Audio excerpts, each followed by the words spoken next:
Você que pode, abra sua Bíblia em Mateus capítulo 26. Este é o primeiro texto que nós vamos ler. Mateus 26, do 26 a seguir. E depois nós vamos para Mateus 27. Amém? Então, Mateus 26, do 26 a seguir, nós vamos verificar a instituição da Santa Ceia, do qual remete à Páscoa. A Santa Ceia ela remete à Páscoa. Nós que somos cristãos, nós não ficamos estritamente presos a um calendário para celebrar a Páscoa do Senhor. O significado da Páscoa para os cristãos é justamente a instituição da Santa Ceia, né? Então vamos ler lá. Mateus 26, do 26 a seguir, a palavra de Deus diz assim: E quando comiam, Jesus tomou o pão, e abençoando-o, partiu e o deu aos seus discípulos e disse: Tomai e comei, isto é o meu corpo. E tomando o cálice, dando graças, deu-lhe, dizendo: Bebei dele todos, porque isto é o meu sangue, o sangue do Novo Testamento, que é derramado por muitos para a remissão dos pecados. E digo-vos que, desde agora, não beberei deste fruto da vide, até aquele dia em que eu beba novo convosco no reino de meu Pai. E então, cantando o hino, saíram para o Monte das Oliveiras. Então veja só, queridos irmãos, nós entendemos que a Páscoa cristã ela é diferente da Páscoa judaica em todos os aspectos.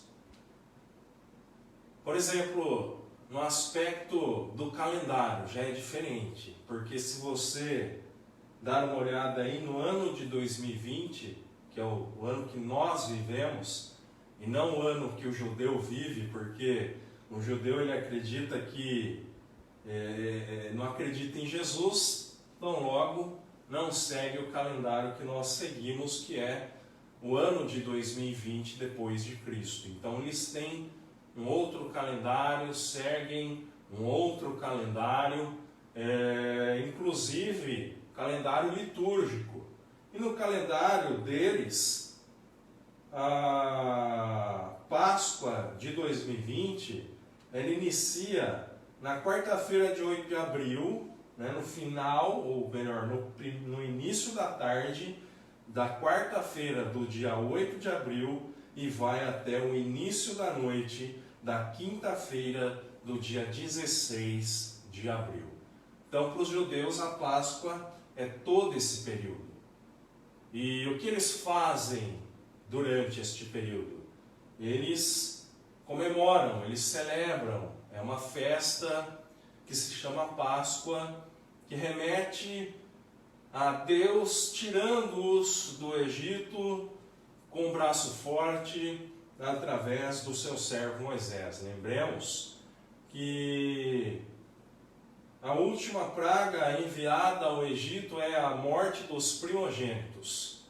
E a Páscoa ela está estritamente relacionada, a palavra Páscoa no hebraico, ela está estritamente relacionada à morte dos primogênitos e aquela ordem que Deus deu a Moisés, e Moisés transmitiu à congregação para que eles então fizessem tudo aquilo que eles fizeram, em especial passar o sangue do animal nos umbrais da porta, para que aquilo servisse de sinal ao anjo que iria passar, ferindo de morte os primogênitos dos seres humanos, dos animais e etc. Então, o significado da palavra Páscoa no judaico, que é Passach, ela significa justamente isso no hebraico, que é passar por cima. Por que que tem esse significado? Porque quando o anjo ele vinha e visitava uma casa, feria de morte o primogênito daquela casa, ele ia entrar na outra casa, e quando ele via no umbral da porta marcado com o sangue do animal, ele pulava aquela casa. Então o significado no hebraico, no sentido literal, é justamente isso, passar por cima ou passar por alto. Então, para os judeus é estritamente relacionado ao período que eles estiveram no Egito. E para nós cristãos? Para nós cristãos, o significado da Páscoa, ele é diferente, logicamente. O significado da Páscoa, ele remete à figura, messiânica, ele reflete a morte do Senhor Jesus Cristo na cruz do Calvário. Mas ele então se fez Páscoa por nós e estabeleceu uma nova aliança, através do sangue dele. E esta nova aliança é que deve ser preservada para nós cristãos. Então, a Páscoa dos judeus, nós cristãos não celebramos a Páscoa dos judeus. Nós não imolamos os animais, não comemos ervas amargas, não temos a festa dos pães ázimos, que é o pão sem fermento. Nós não celebramos estas especificidades do culto judaico. Nós celebramos o culto cristão que foi estabelecido pelo próprio Cristo na última Páscoa que ele esteve na face desta terra. Então, se você analisar em Mateus capítulo 26, você pega Marcos, você vai pegar Lucas, você verá nestes evangelhos sinóticos que eles falam acerca da preparação para a Páscoa. Os discípulos foram incumbidos desta responsabilidade. Então eles foram preparar a Páscoa. E aí Jesus os mostrou de que forma eles deveriam preparar a Páscoa. Prepararam a Páscoa, e aí já assentados, à mesa, Jesus ele começou a instituir aquilo que nós chamamos de Santa Ceia do Senhor. Então a Santa Ceia do Senhor, queridos irmãos, queridas irmãs, ela é substitutiva no que tange a Páscoa. Nós recebemos como ordenança, justamente isso, a igreja,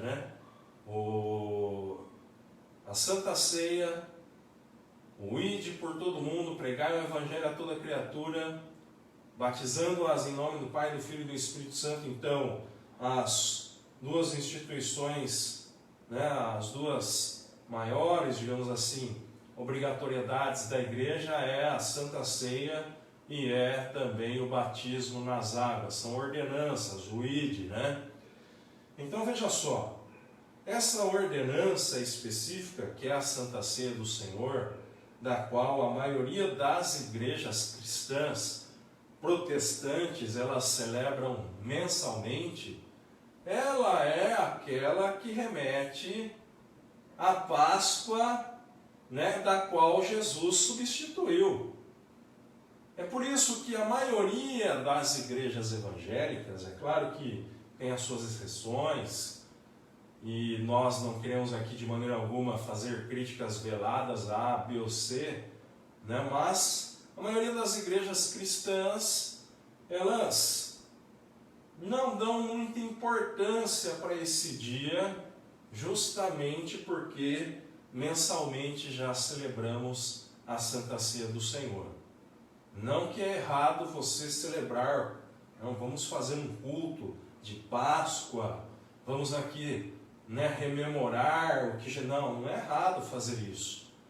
Nas escolas bíblicas, as professoras, os professores das crianças, dos jovens, dos adolescentes, eles preparam também neste período, ensinos específicos. E aqui estou eu nesta noite falando deste assunto específico. Então, não é errado.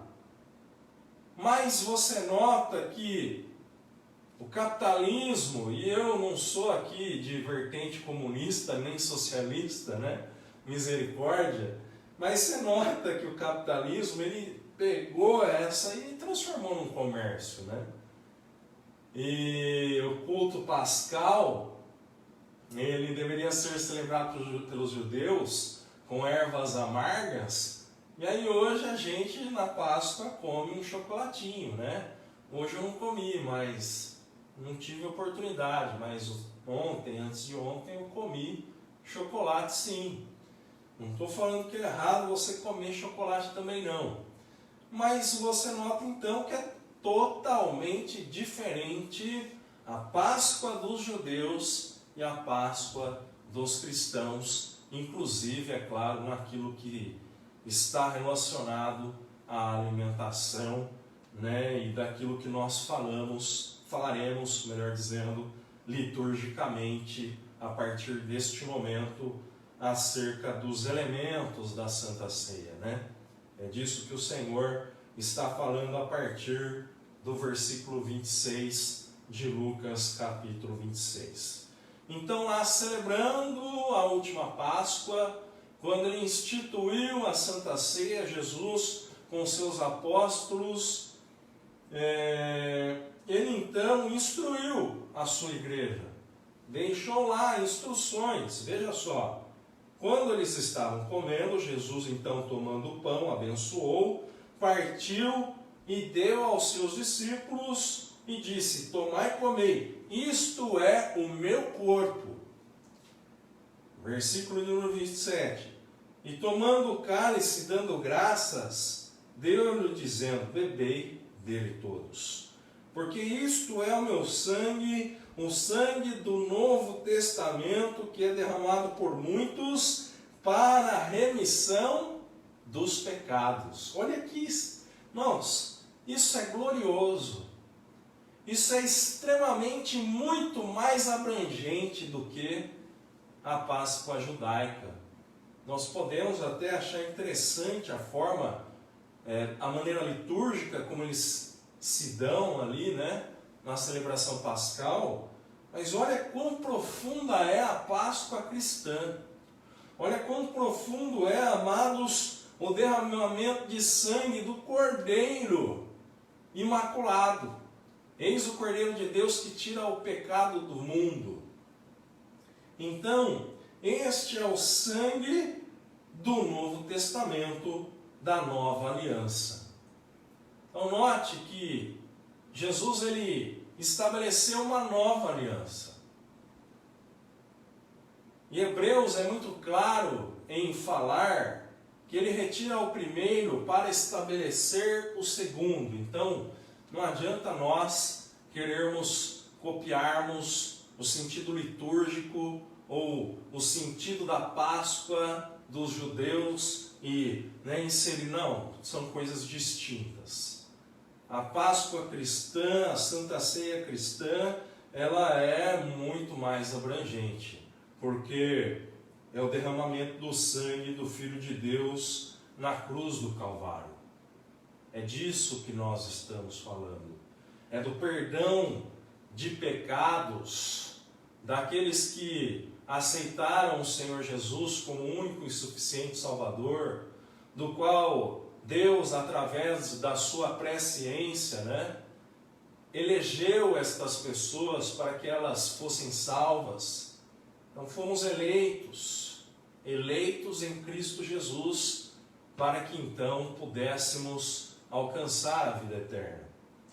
Então veja só, mas uma coisa é importante nós frisarmos, para depois nós irmos para o momento crucial do estabelecimento, digamos assim, da nova aliança. É importante nós frisarmos o seguinte: as igrejas evangélicas, na sua grande maioria, é claro, se não todas elas, porque há 3 vertentes teológicas para se explicar a Santa Ceia. A primeira é da Igreja Católica, a segunda, porque a Igreja Católica ela acredita que quando ali, né, na missa é rezado, aquilo se torna realmente o corpo e se torna realmente o sangue de Cristo, e toda missa é novamente uma crucificação, é um ressacrifício. Mas a palavra de Deus diz que Jesus na cruz do Calvário, quando ele expirou, ele disse: Pai, está consumado. Então a igreja não tem a possibilidade, né? É impossível isso, de fazer um ressacrifício de Cristo. Então na igreja católica vai lá, toma a hóstia, não pode nem morder o pão, né, a hóstia, porque é o corpo de Cristo, não pode morder, tem que deixar derreter na boca.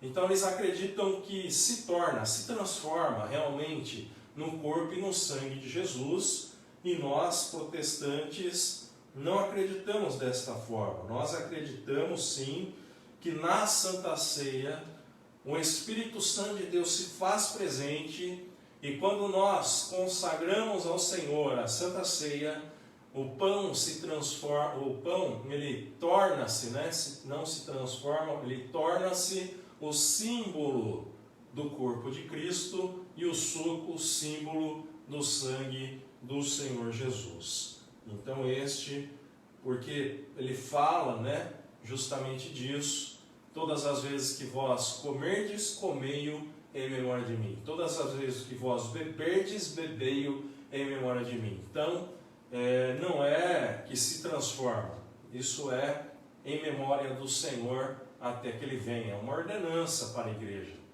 Então nós acreditamos sim que a ceia é um alimento espiritual, porém não é que o suco vai ser o sangue realmente e o pão vai se transformar realmente no corpo de Cristo.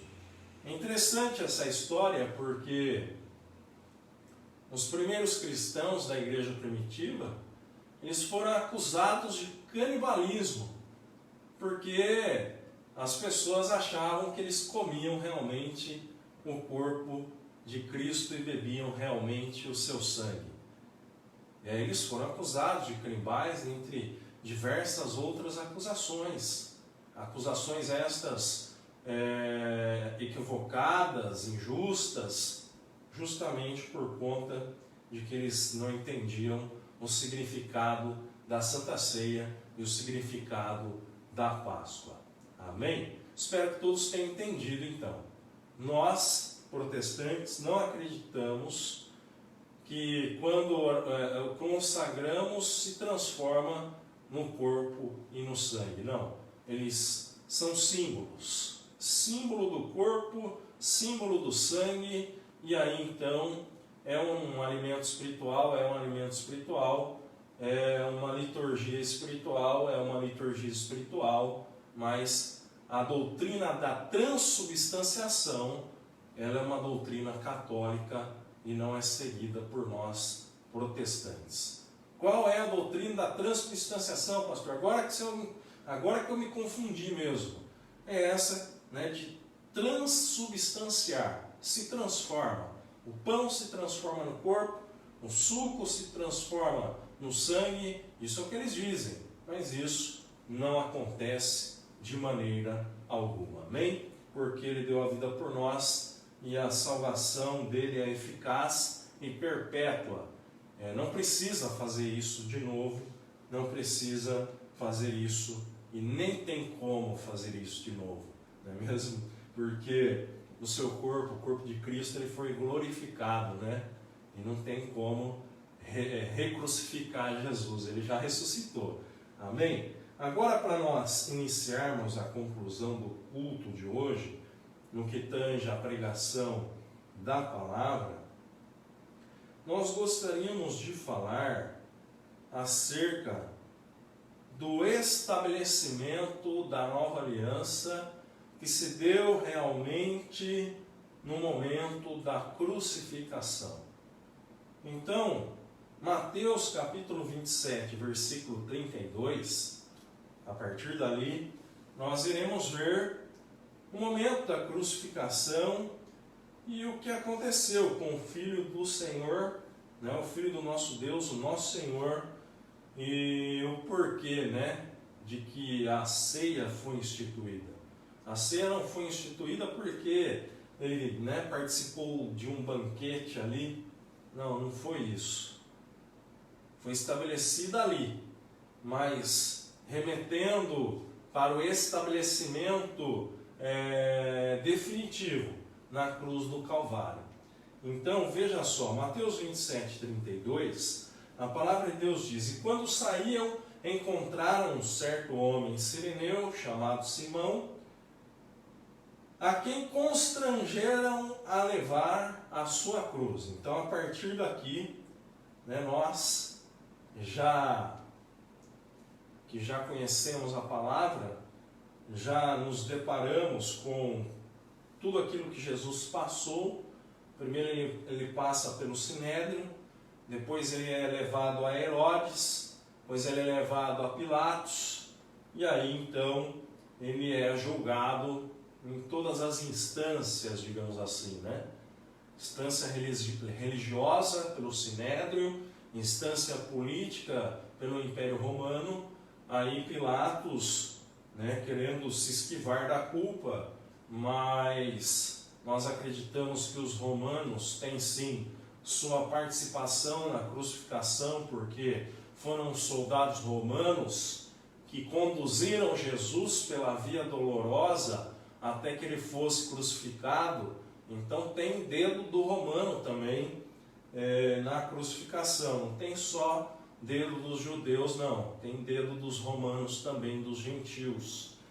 Então veja só, ele já aqui foi julgado pelo Sinédrio, foi julgado por Herodes. Herodes falou: não, vamos ter que mandar ele para Pilatos. Pilatos, né, naquele jogo político, eu lavo minhas mãos, eu tenho que soltar alguém por conta de que é a Páscoa. Quem que vocês querem que eu solte? Cristo ou Barrabás? Aí o povo começa a gritar Barrabás. Jesus então é condenado à crucificação. E aí, uma condenação injusta, uma condenação do Filho de Deus, do homem puro, sem pecados, sem máculas, sem rugas, mas ao mesmo tempo em que ele foi julgado, crucificado, lembre-se que ele disse para Pôncio Pilatos o seguinte: toda autoridade que fora lhe dado pelo Pai que está no céu. E ele mesmo disse, não para Pilatos, mas antes, de que ninguém tira a minha vida, eu a dou pelo amor do mundo. Ou seja, é claro que ele foi crucificado, levado àquela cruz, foi açoitado, humilhado, mas este era o objetivo realmente da sua vinda, né? E Deus agradou moê-lo, e pelas suas pisaduras fomos sarados. Então, ninguém tem poder de tirar a minha vida, eu a dou pelo amor do mundo.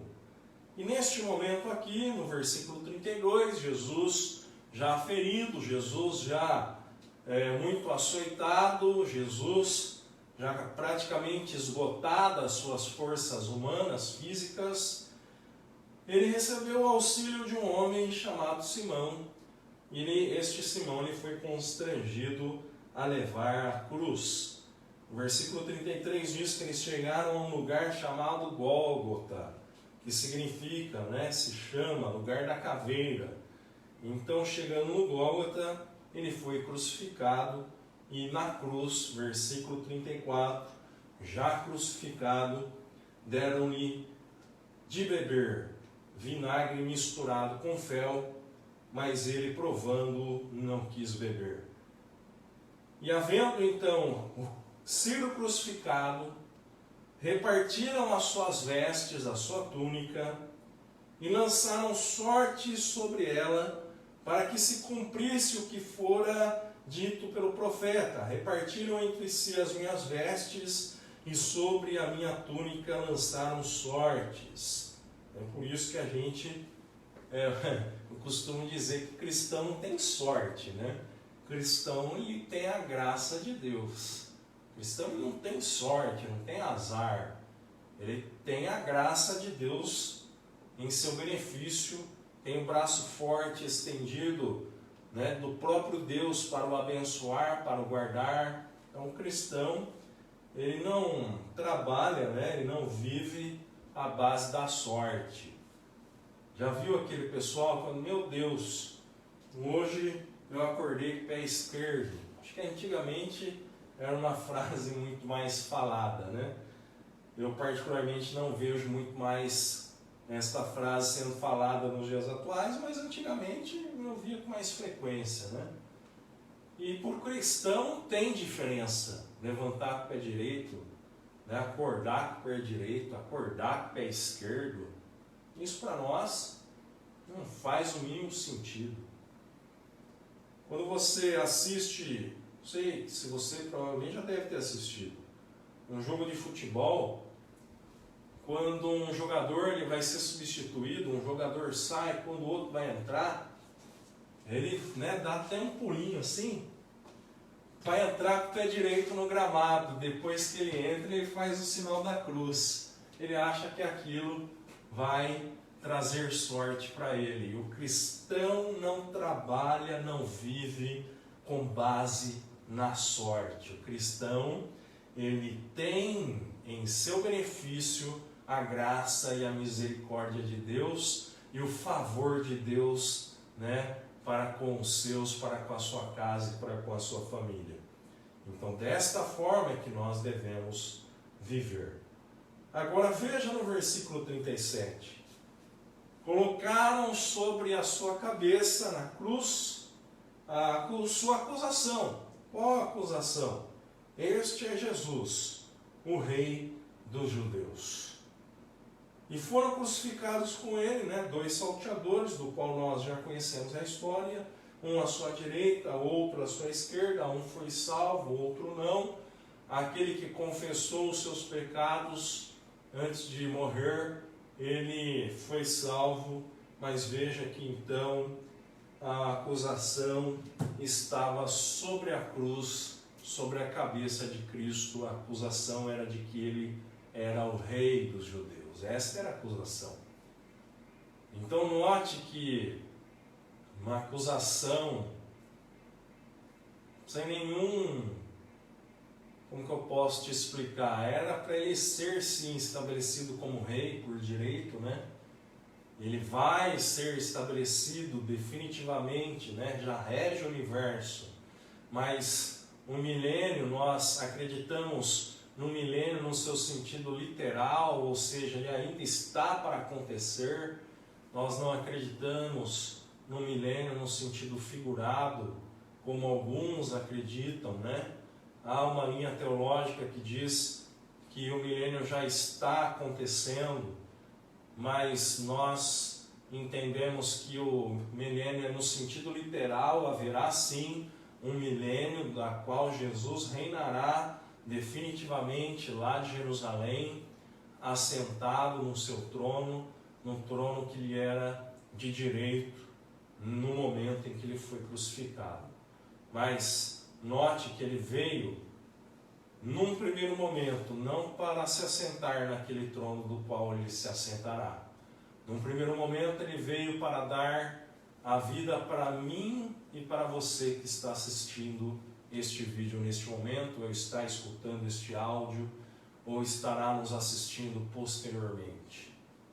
Então, ele veio num primeiro momento, né, concebido pelo Espírito Santo para justamente ser crucificado, mas virá posteriormente para estabelecer o reino milenar nesta terra, do qual a igreja participará. E você então, que ainda não é convertido ao Senhor, que ainda não entregou a sua vida a Jesus, também está sendo convidado nesta noite a participar. Como que eu faço para participar então, pastor? Entregue sua vida nas mãos do Senhor Jesus. Confia nele e tudo mais ele fará. Então, entregue a sua vida, os teus caminhos. Lance sobre ele as suas ansiedades, as suas preocupações, as suas angústias, as suas dores, o seu fardo, né? Porque todos nós que andávamos, antes de conhecer a Jesus, andávamos carregando os nossos próprios fardos, e os nossos fardos que carregávamos, e talvez você ainda esteja carregando um fardo que é pesado, e Jesus fala para que você lance este fardo sobre ele. Venha a mim, lance o seu fardo, que eu te darei o meu fardo e o meu jugo, porque ambos são leves. Então lance o seu fardo aos pés da cruz. Esse é o significado da Páscoa. É você se render aos pés da cruz. Então, eu te convido nesta noite para que você se renda aos pés de Jesus Cristo e entregue a sua vida ao Senhor Jesus.